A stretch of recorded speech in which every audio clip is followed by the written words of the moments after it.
If you've ever wondered why some chapters grow while others shrink, this conversation is for you. So, growing up was a lot different than my life now. I actually grew up in a very dysfunctional home, Mm. and my stepfather was the perpetrator and was actually sentenced to go to jail for 9 years. Mortgages. So I feel like this is potentially a very emotional decision for people because some people have never bought a house before. How did you learn early about kind of guiding through people through that emotional process? One, you've got to be authentic. If there is an issue, I share that up front. From your perspective, what's the real breakdown when you're seeing a chapter decline? From my experience, they have drifted away from B&I policies. I'm a rule follower, and typically those rules have been proven over the last 45 years. Welcome to the Perfect 100, the podcast for BNI members who want to maximize their membership, deepen their impact, and grow their business through intentional networking. I'm your host, Tammy Zurak, a CliftonStrengths coach, longtime BNI leader, and one of the few members worldwide to maintain a perfect Power of One score. Each week, we'll explore the habits, mindsets, and everyday strategies of BNI members who are turning their membership into momentum. Hello, and welcome back to the Perfect 100 podcast, where we help you grow your business through intentional networking and using your strengths in real life. I'm Tammy Zurak, a CliftonStrengths coach, business strategist, and BNI leader. If you've ever wondered why some chapters grow while others shrink, this conversation is for you. Quick favor, while you're here, subscribe, please. If the conversation resonates with you, then also share it with somebody in your chapter. So today, I'm joined by Mendy Lovern, mortgage loan officer, longtime BNI leader, and someone who has served as both director consultant and chapter success coach for nearly 5 years. She's helped guide multiple chapters, built long-term relationships in a very emotional industry, and she's currently navigating a major transition with her bank being acquired. She's also the grandmother of 6, and we're recording this just after Easter weekend with all the grandkids. Mindy, welcome to the show. Thank you. Thank you for having me. My pleasure. All right, we're going to kick it off like we always do with your 45 seconds. So go ahead when you are ready. Hello, I'm Mendy Lovern with Cadence Bank, soon to be Huntington National Bank. I'm a mortgage loan officer who specializes in single close construction loans, which means my clients finance the land, build, and renovate all in one loan and one closing, saving time, money, and stress. I work closely with builders, realtors, and homeowners to make sure the financing is smooth from the initial plans all the way to move-in day. Whether someone is building a custom home, buying a fixer-upper, or renovating their current home, I help turn those projects into simple, predictable financing solutions. Once they are within 30 days of completion, we offer a free float down should the rates be lower. So one closing versus two. Simple and easy. Mendy Lovern, Cadence Bank. Love that. Awesome. All right. So before we jump into business, take us back a little bit. Tell me a little bit about growing up. What kind of environment did you grow up in? Did your folks work? Tell me more. Okay. So growing up was a lot different than my life now. I actually grew up in a very dysfunctional home, and my stepfather was the perpetrator and was actually sentenced to go to jail for 9 years. A lot of people, I share this story just because of the resilience and probably the determination that I have today in part to that. So, with God and those things, I think it just made me stronger and more determined to be successful in my life. And yes, so it's Okay. it was quite an ordeal growing up, but what I made choices that my children would not have those same experiences that I had growing up. So, and I'm thankful that those things didn't happen to my children. So you can make a difference in life. You just have to make the right choices.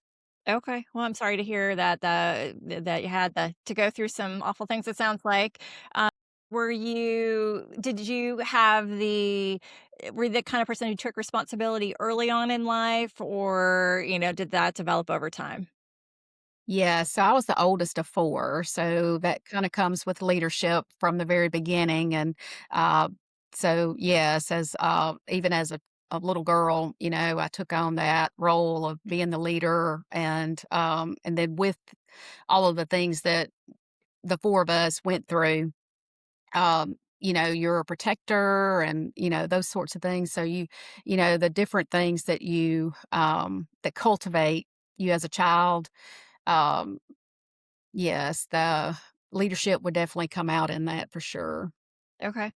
Did you go to work early, or, was that kind of the family unit where you mentioned leadership, and that's a big thing, right? Mhm. My Yep. dad grew up in a family where there were kind of, I'll just say, absent parents. So he was the oldest of 6, and there were some alcohol issues in the family. So that became he took over as, what you're saying, the leadership. And I've seen that in his life where he kind of has risen to the challenge of, leading the way, Mhm. because he went through those experiences, because somebody had to pick up, somebody had to Right. take care of everybody. So was that something that did you early on in your career that you kind of saw that showing up for yourself? Yeah, so I actually started working at 15. Wow.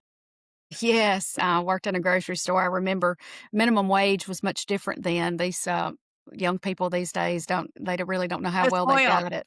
Yeah. Yes. Yeah, so, kinda share my age, it was $3.35 an hour. Can you believe that? Wow. Yes, but yes, so I worked at a grocery store for several years, and then I graduated high school, and, actually, I did not go on to college. It was kinda grew up in a small town, Houston, Mississippi, um, as your parents do, so do you kinda thing, so got married right out of high school. That was a few days from being 18. Had my first child at 20, my second at 23. So, I kinda grew up with my children. Actually, I worked in a factory for the first 10 years of my main adult, employment history, and had an opportunity to get into a sales job. My first sales job was, selling pre-need funeral arrangements. My.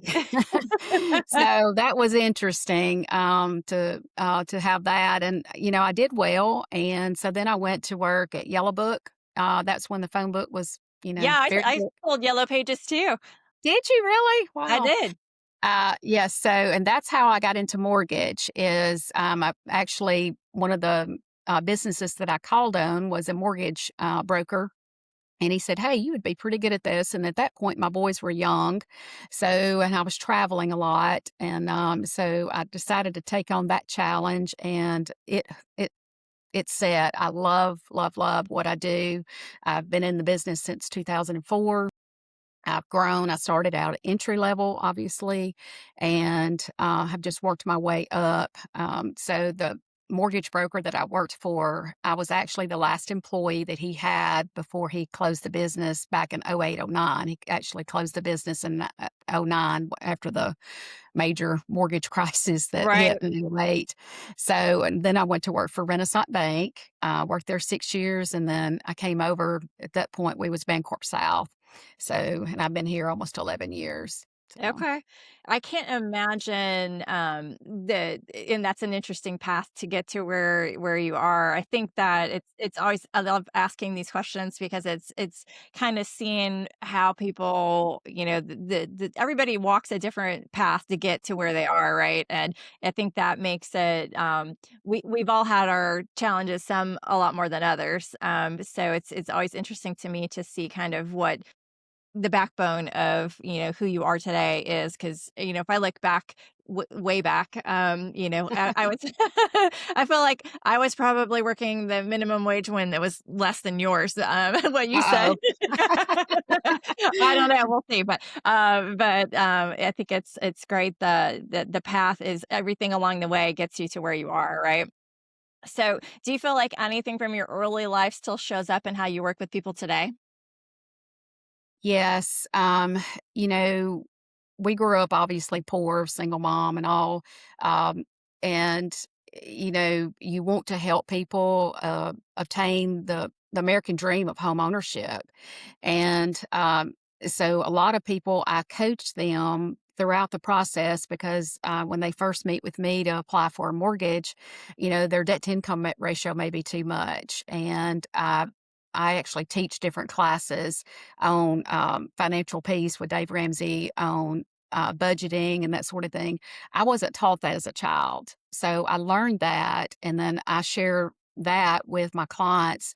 They may not be ready right then to purchase a home, but we look at ways that, we can improve their credit score, we can improve their debt to income so that they can purchase. So just passing that information, maybe that I didn't learn as a child, but I've learned over the years to people that otherwise no one has offered that to share that information with them. They're just, they don't understand how to do those things. So I think just giving them that extra help has probably helped me during my career more than anything.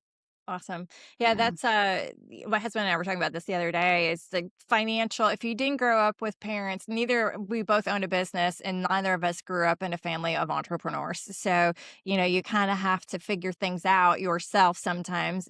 Or in my case, I look to mentors because I'm not a try things and, fail, try it over, keep trying all these things and, not doing well. I would rather the straight line to the top is to somebody who knows what they're talking about, right? So, Hmm. but I feel like finances and purchasing homes and you talked about business in your 45 seconds also. So you're doing loans for business also. Did I hear that right? No, so mine, I strictly am residential. Okay. So the construction, what did you, sorry, tell me more about in your 45 seconds you were alluding to. It's a single closed construction loan. So typically in the past, you if you wanted to build a home, you would go and talk to a commercial lender and they would set up a construction loan for you. Well, the program that we offer now combines those. So I can actually offer the construction loan for someone. Like we've got a closing this afternoon. We'll close on their construction loan before they even start dirt work on the Okay. home. So it's all in one single closing. So when we close this afternoon, the builder will actually get a disbursement of 10% for the startup draw, and they'll start all the dirt work, foundation, and then they'll have 12 months to complete that project.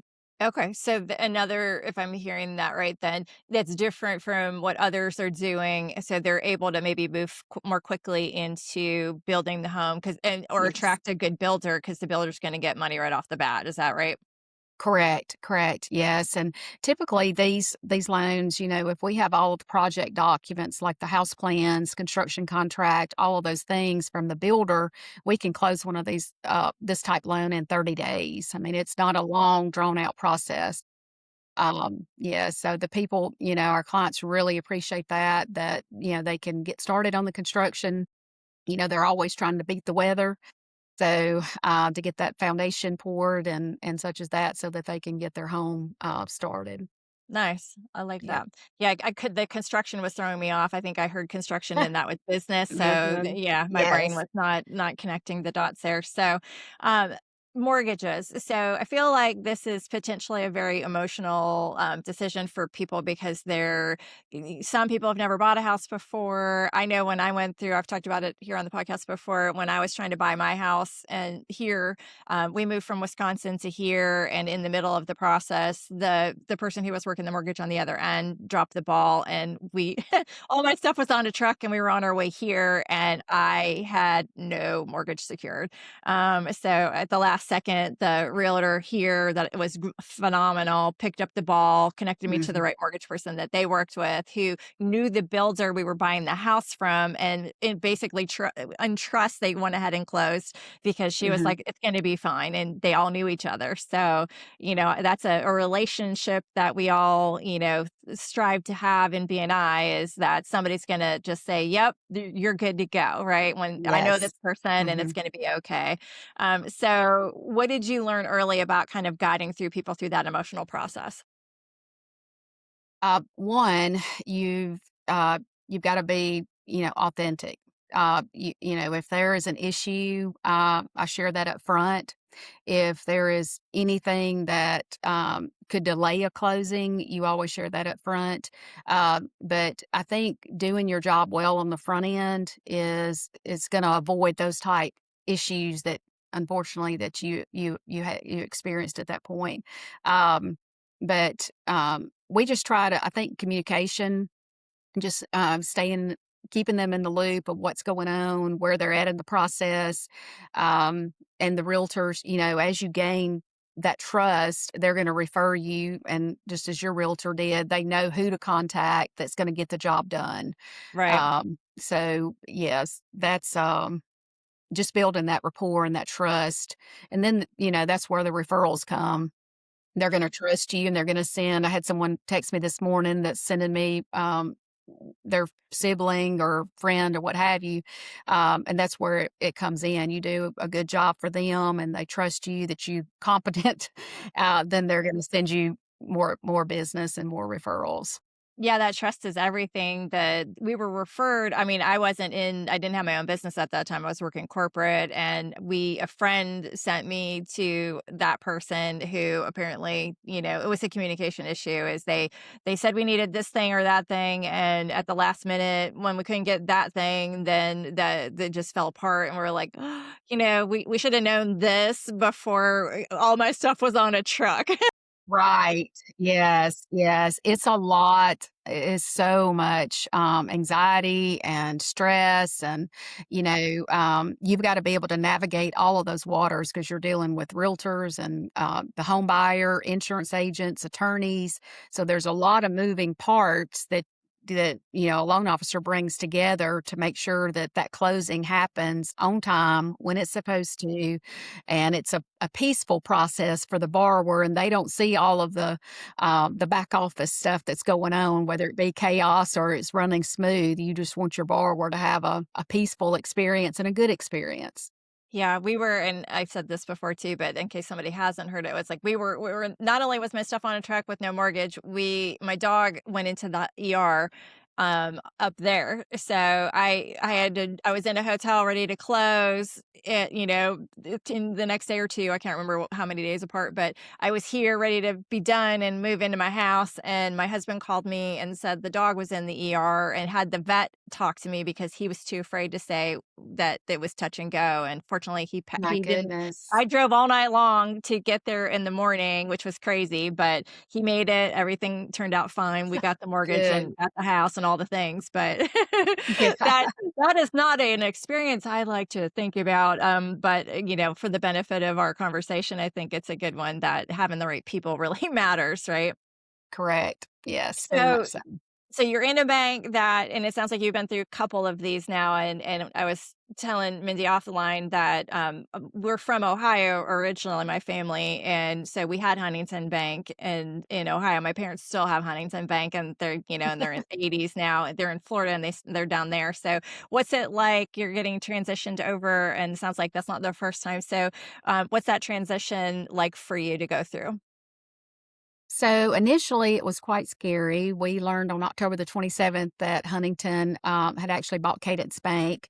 Um, it comes on the news and everybody's, the chitter chatter and the phones are blowing up and all of this. But over the last few months, they have done a really, really Huntington National Bank has done a really good job of slowly integrating and their systems and getting everything set up internally. Um, Everything. So, and I have been very excited that, with the size of that bank, we'll be in the top 10 in the US as far as a regional bank. So that's gonna set us apart. It's gonna be very strong. I've been really impressed with the bank. They've got some new programs that we're gonna be able to implement that's gonna really help our market, and we've actually already had several, that have taken advantage of some of those programs.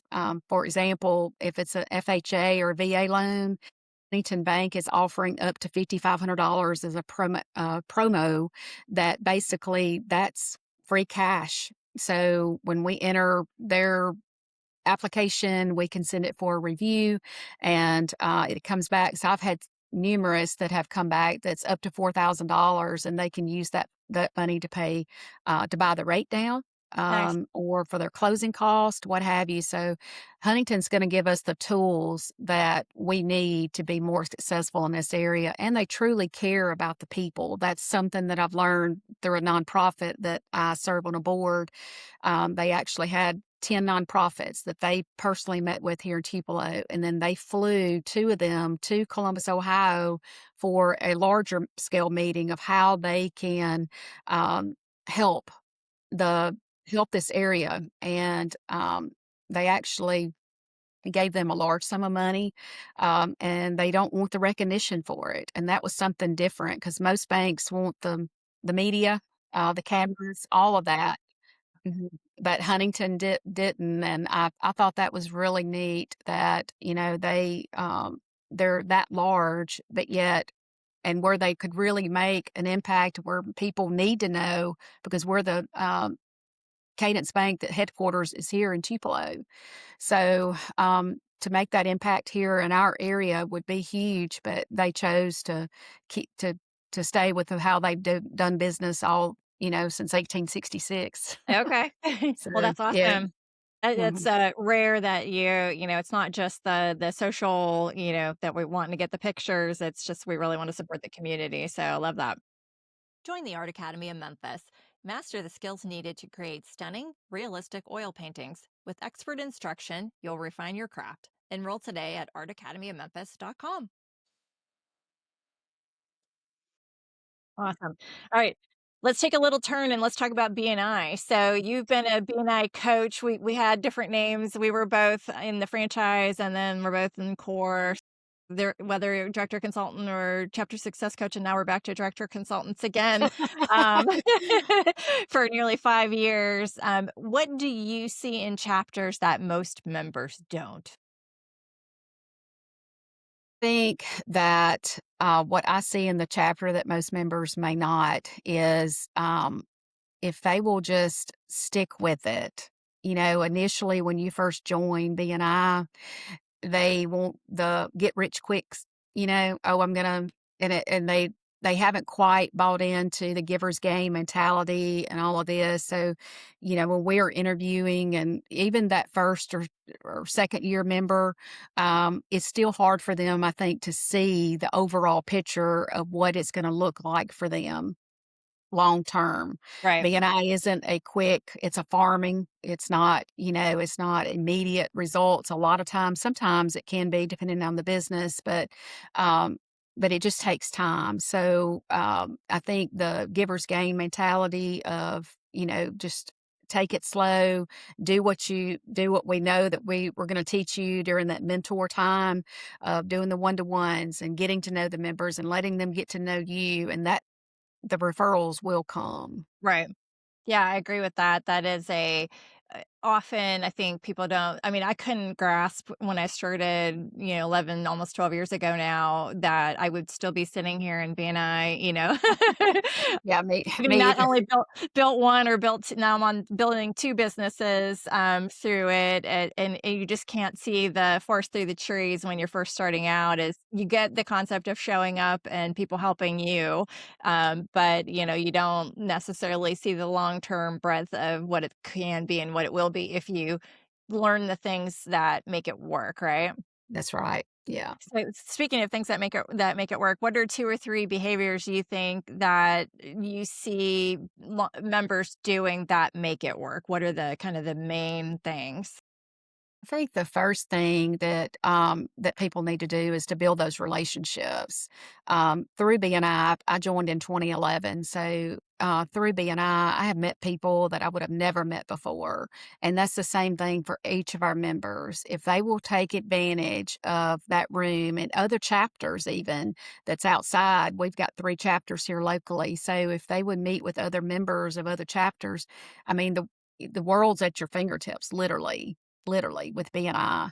Yeah, But I think building those relationships, that's going to be the biggest key. And how to do that initially is through our one-to-ones where we meet off-site outside the meeting and, meet with people, and be serious about it. It's not just a social lunch or breakfast or, if you meet at an office or what have you. I still take my one-to-one sheet with me and we alternate going through those questions, and that's how we get to know each other and learn more about each other's businesses and how we can refer one to another. for sure.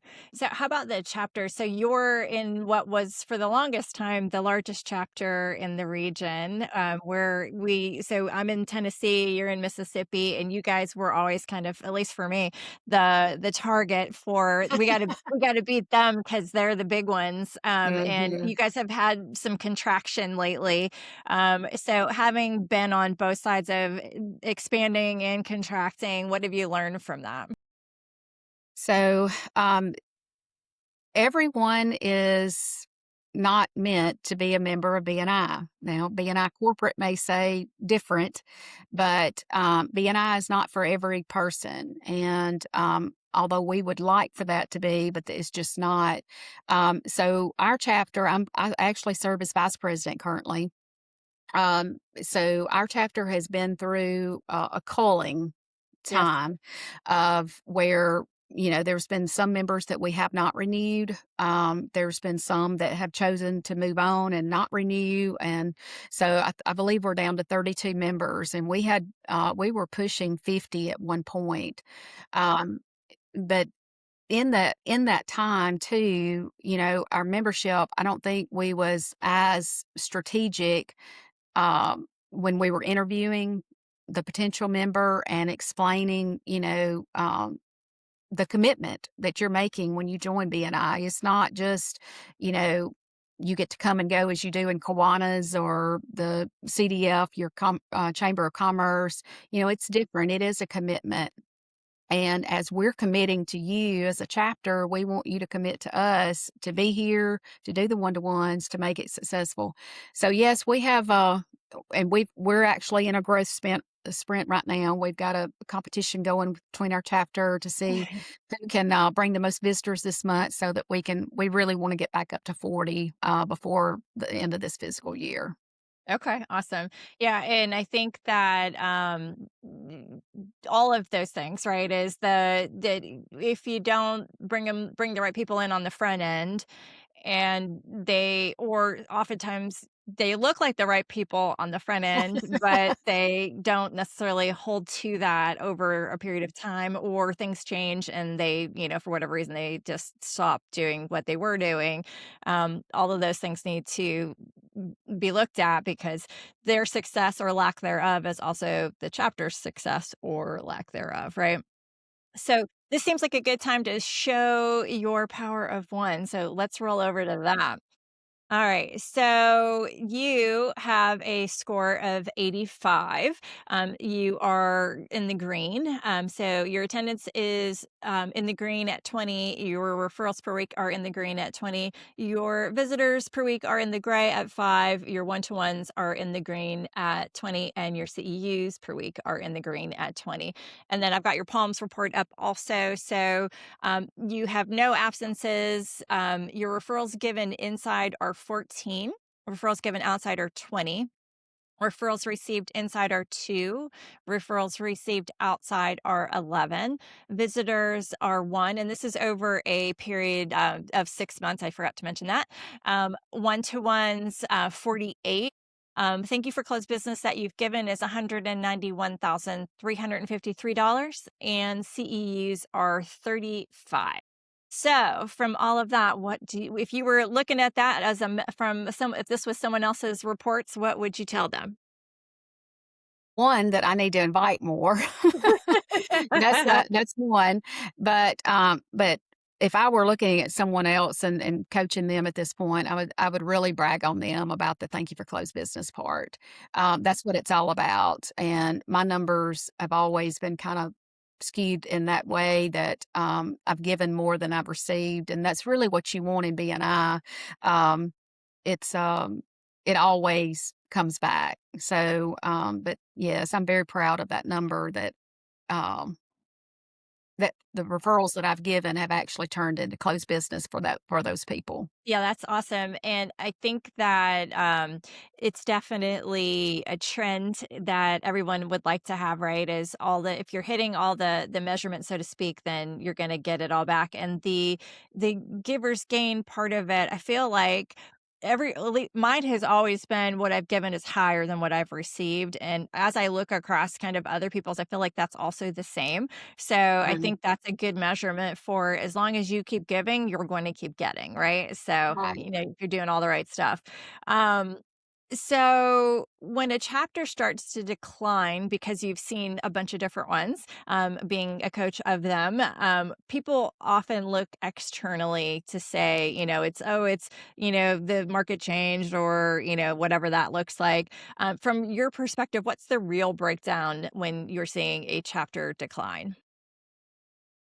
From my experience, they have drifted away from BNI policies.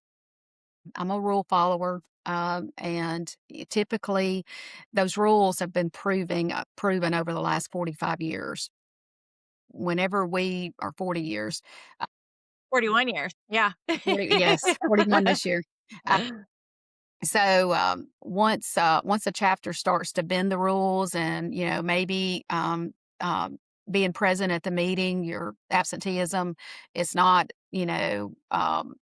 it's just different things, and if you slide a little here, and then you slide a little, and then the next, ELT may slide a little bit more, um, before you know it, you may not even really look like a BNI chapter, because you've slid so much far left or right, whichever direction you wanna Yes, say. But, down. yes. Yeah, you just slid, and, before you know it, you let so many, exceptions or, you've just forgotten. And I think that's going to be one of the biggest things is that they have just let things go. And then it's hard then to get back to the basics of BNI and doing those things that make us successful in a chapter. Yeah, agreed. I think that it's culture, right? At the end of the day is the culture slides away from and it's not you use the word rules, which it is the rules, but it is also what I like to call the framework of success, right? Mhm. It is if you just do the things we just showed you the Palms report if you're watching on YouTube. If you're not watching on YouTube, go to YouTube and watch it on YouTube because you can see our faces and all the reports and see what they look like. And do subscribe while you're there. I side note, but but I think if you're looking at, the reason we track all this stuff is because that's what makes people successful. And when we come at it from it's that thing I have to do, that is the thing that I most often hear from people coming to visit.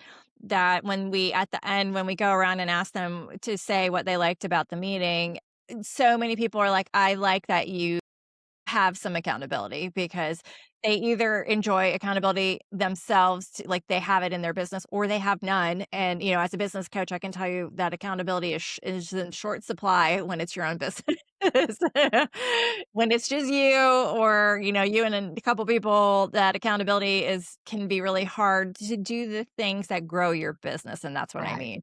It's like if we don't force ourselves, it's like the gym, you can buy the gym membership but never go. But if we're like the trainer, the chapter Mhm. in some degree. I'm the business coach. I'm the actual trainer, but the structure that is given is so you have success. So when people execute it, then they do really well. It's amazing. Yes. All right. So when leadership team, so you're on the leadership team, you're vice president. When new leadership teams come in and they step into the role, what mistakes do they make? Think that they, one wanna please they think that pleasing people, they wanna be the best or, the most accommodating, that sort of thing. Um, and you can be those things, but we just have to do it the through accountability and Yes. through the structure of B&I. But I think that's one thing that, they try to do is just to I wanna be the cool ELT, I wanna do things and, I want people to, say, "Hey, they had the best," "That was the best year ever," and that sort of thing, and you wanna go out with a bang, but I think one thing that they can do is we can have fun, you know? We love to have fun. We can have fun, but we're also gonna do things the right way. Yeah. Well, and it's funny because sometimes we put the wrong I'm a Clifton Strengths coach, and we're gonna get to yours here in a minute, but we put the people with the wrong strengths in the wrong positions and expect them to do well. If my number one thing is not something that lends itself to the position, I'm probably not going to be as successful, and neither is the chapter, and I think that's the big piece we miss is if you can put anybody in any position, but if they're not inclined to if their strong suits are not inclined to do the things that that role requires, then they're not gonna be successful, and in turn, we're not going to be successful, which is, the bad side of that. And coming from a VP perspective, what do you think is the most important thing for all the VPs out there listening or, coming into next term? We were talking on our team call this morning about, next leadership team is in October, which is a bit away from now, but we're already thinking ahead, well, 5, 6 months away. I can't do the math in my head where we're at. We're in April. So it's a little bit away, but we're trying to, as coaches, decide, okay, who do we need to kind of start to look at to say they can, instead of just throwing them in there, that Mhm. we can understand how we can train them, make sure they're the right ones, etc. So from a VP perspective, what do you think is the most important thing? I think one of the most important things is to choose, the right membership committee. But, you're as the VP, you're kinda leading you're leading the membership committee, but if you've got the right team of membership committees, it's gonna make your job as VP much easier. During the course of a year, you're probably gonna make some really tough decisions about members and, their membership or what have you, and things are gonna come up that membership has to deal with. So I think choosing a right mixture of membership committee is very important. And we look at that. You want men, women, ethnicity, all of those things factor into this. And you want you want to start training some new members in some capacity to lead eventually.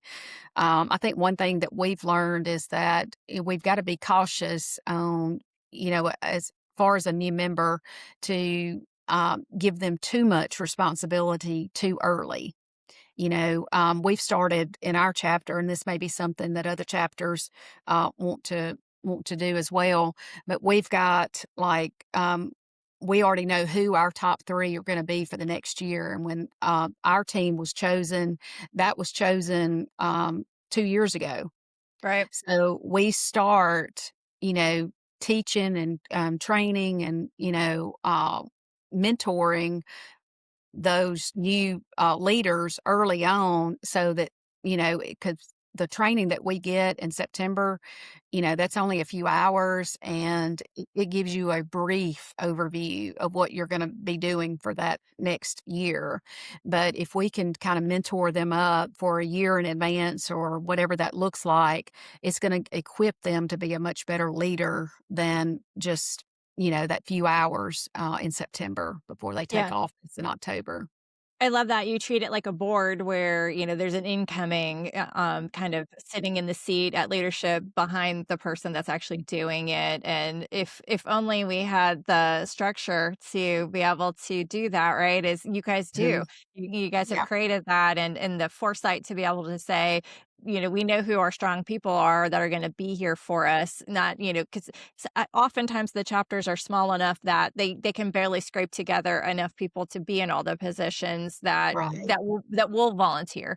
And Mhm. that's, I think, the other piece. And when you said choose your membership committee wisely, we have to have people that want to serve on in all those roles, right? And without a strong membership, well, literally without all the positions, but the membership committee is, to me, the backbone of how the chapter will be.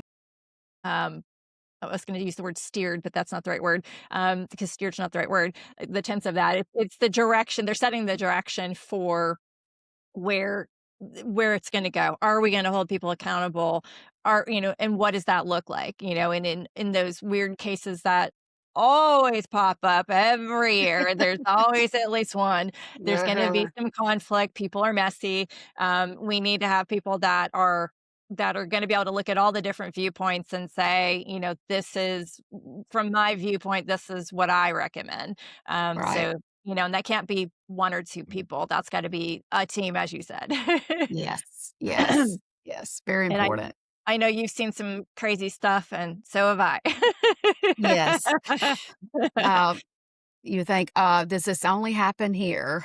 It's like, "Oh my word." Yes, yes, Crazy. I'm just gonna say people are messy and leave it at that. Um, have you ever seen a chapter where you knew exactly what they needed to do to change, but they just wouldn't do it? Yes. And what was Yes. missing? Staying ahead in a world driven by technology is key. At Wisdom Integrators, we don't just solve problems, we create opportunities. Wisdom Integrators, connecting your world, solving your problems.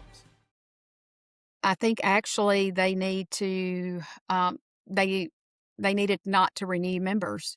They have some members in there that have, over the years gotten complacent and I've shared that with them and they said, "Well, if we don't renew these members, then we're not gonna have a group." And they're a chapter probably in the mid-20s.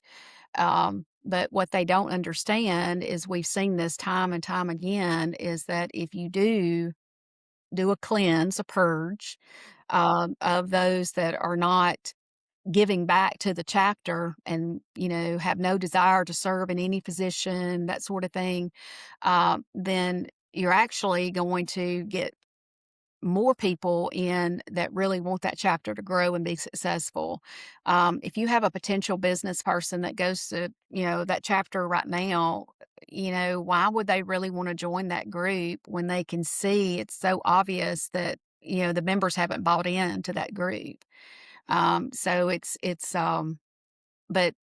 to get the membership and the VP to do that and to see the overall picture long term, is sometimes, it's hard, it's difficult for them. It's challenging. You've got to 1 step forward, 2 steps back. Wait, 2 steps forward, 1 step back, whatever direction that goes. That sometimes you have to take a step back in order to go forward, in a successful way. You've gotta kind of pull out some people that are hurting you, and that all goes back to, my favorite whenever anybody at the beginning, where sometimes people ask you what your favorite, core value is, and everybody knows mine is accountability because and I have a podcast where we talk about accountability, right? So, I think that it is because it's if you just do the things, everybody will be happy, and Right. it's as you said to, visitors come in, it's obvious to them when it's not working. It is also very obvious when it is, because guess what? Everybody wants to be in your chapter. Everybody. That's right. It's like you can't fend them off with the stick. We got, 3 in the pipeline right now. And I'm in the largest chapter in the region, and that isn't by accident. It's because people want to join. And that happens, then it's even like just being the biggest one, then people just want to join because you've already done all the work to get it that big. You've been there. Everybody's Mhm. coming, knocking down your door every week. There's visitors, because they just look on the thing and go, "Oh, you're the big one. That's where I'm going." But to get to be everybody can be the big one. That's the cool part is, Mhm. it's the dead weight, the anchors that are at the bottom that are weighting you down. We just cut them loose, and suddenly now we spring back up. It's weird. All right. Well, speaking of not accountability, but let's transition over to strengths. So let's talk about you some more. Your Clifton strengths from the top, I'm going to go ahead and read them for everybody. Your number one is achiever. You work hard and possess a great deal of stamina. You take immense satisfaction in being busy and productive. Your number two is developer. You recognize and cultivate the potential in others. You spot the signs of each improvement and love when you see someone make progress. Your number three is consistency. You are keenly aware of the need to treat people the same. You crave stable routines and clear rules and procedures that everyone can follow. Number four is belief. You have certain core values that are unchanging. These values provide direction and a strong sense of purpose. And number five is communication. You generally find it easy to put thoughts into words, and you are a good conversationalist and presenter. So the question I ask everybody is, what'd you think when you saw your results? Not surprised so much, but I was so much on the executive side of things that the relationship building, I thought I would have scored higher in that category. So not so surprised because each of those five things that you just listed, that's me, Yeah. better or worse. Uh, Yeah. but Yeah, and there's nothing bad in any of this, right? So yeah, sometimes, and I always say that because I have command is high in mine. I'm in my top five is command, which when you say command, it sounds bad to people. I feel like it sounds bad, like, oh, she wants to be in charge, and it isn't that. It is just that I'm willing to do the things that other people won't do to move things forward. And that is that. I think that you need somebody like that sometimes, because sometimes things don't go well and nobody's willing to put their neck out, and I am. So we need all the strengths. We need somebody that does all the things. So when you and I spoke off the podcast here, you mentioned the purples.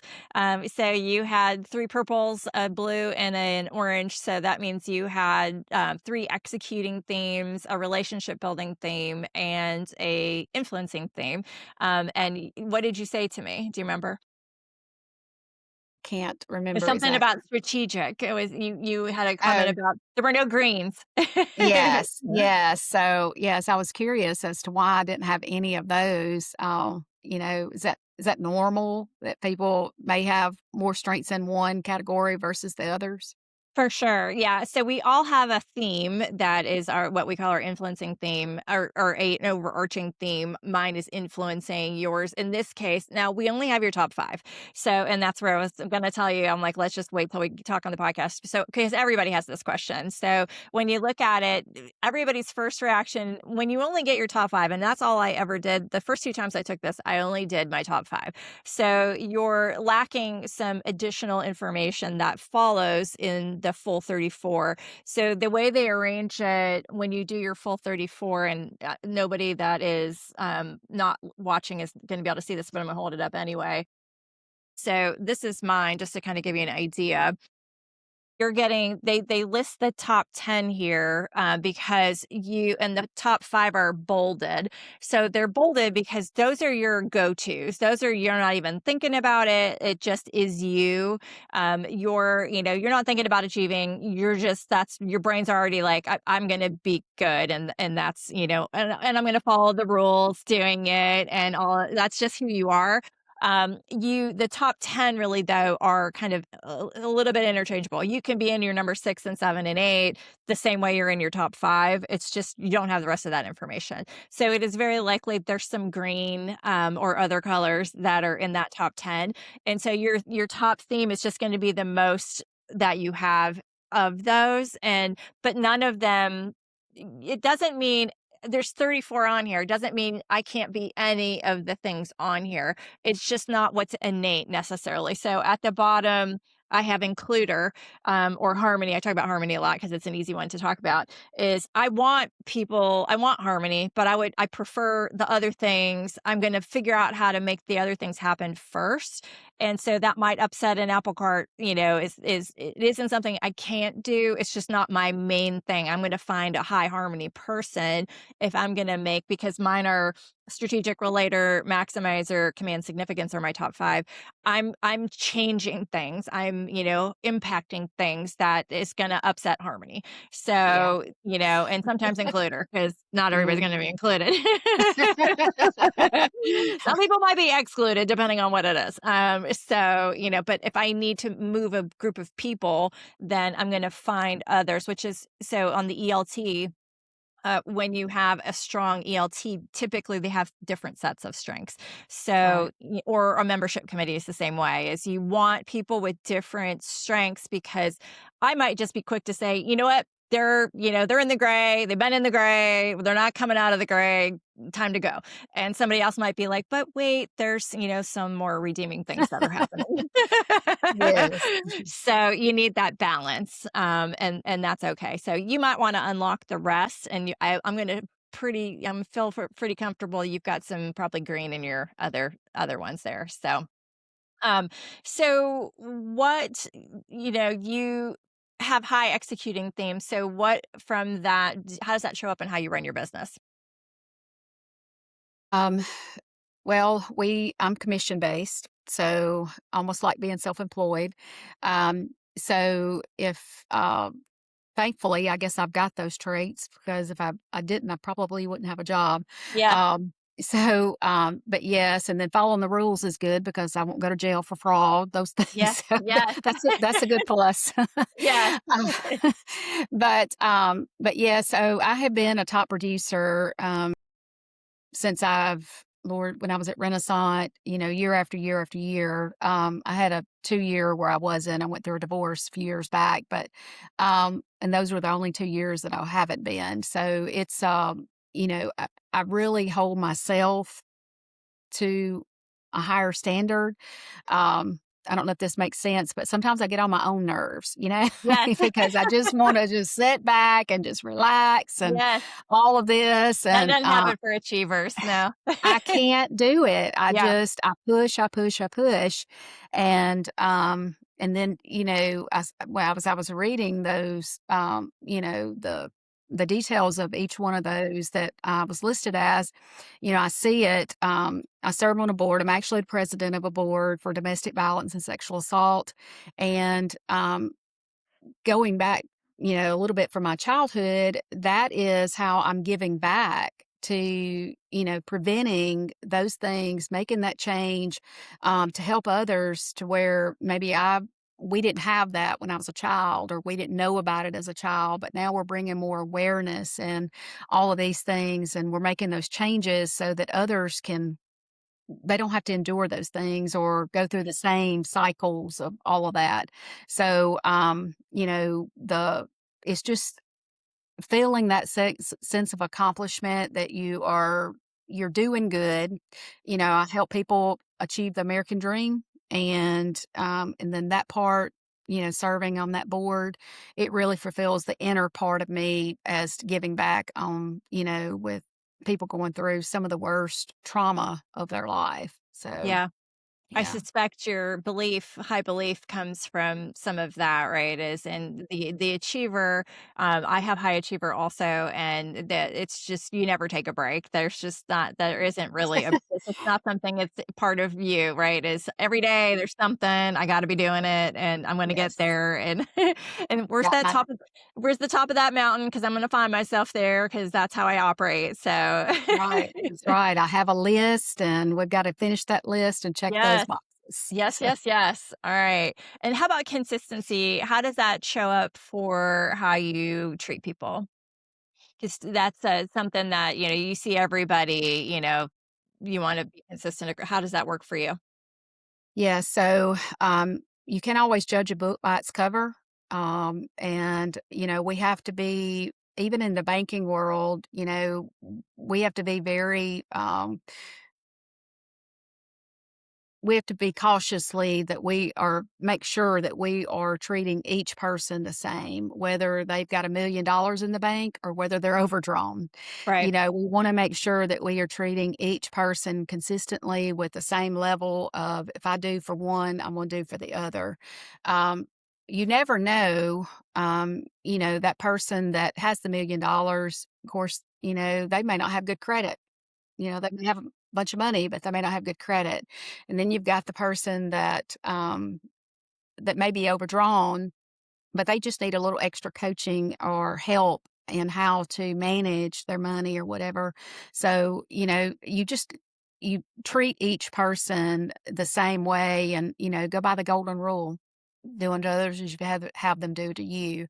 And I think if we do that daily and make that effort daily, you have to be very intentional about that. It doesn't just come sometimes naturally. So you have to be very intentional about how you treat people, even in BNI. You Yes. may judge someone that, well, they're going to be a great member, like you said a few minutes ago, but you know, a You few never months down can the tell. road, they're no longer a member, they've left. Yeah. So we have to do our due diligence with each person and treat them all the same, give them the same, mentoring and all of Yeah. those good things. Yeah, it's interesting. The way you're saying that, it just made me think of is that consistency is a great trait in a leadership team because we need everything to operate well for it to work. Everything, right? There are all the rules that exist, and I don't know if everybody knows this, but there's a board of, and if you've watched the Ivan Meisner episode that I did, we talk about I forget what they call it, but the board of people that make the rules that we talked Mhm. about. That was all, they were all members. They've all said this is what we need to have happen in a chapter for 41 years. They've honed it to say these, if you just do these things and we hold people accountable and we put people in the right roles, then it will be a success. But the consistency of it is sometimes we have a great this team, but not a great that team. If we don't have we have a great membership group, but we don't have a great mentor group, then we fall off at we get all these great people in and then nobody's training them, or we don't interview well. The converse of that is we don't interview the right people, bring the wrong people in, and then we can't train them because they're not the right people. Mhm. So yeah, it's a good tie back to that. All right, so we're going to jump over to the quick fire round. So just some short questions and short answers, although sometimes they go long, but that's okay. So if you had a full day with no responsibilities, what would you do? My husband and I would be riding our Harley. I'm a Harley girl. Okay, nice. And not working, even though you're in Cheever. Not working. A little difficult to work. Can't take On a my Harley. laptop on the Harley. Right. Yes.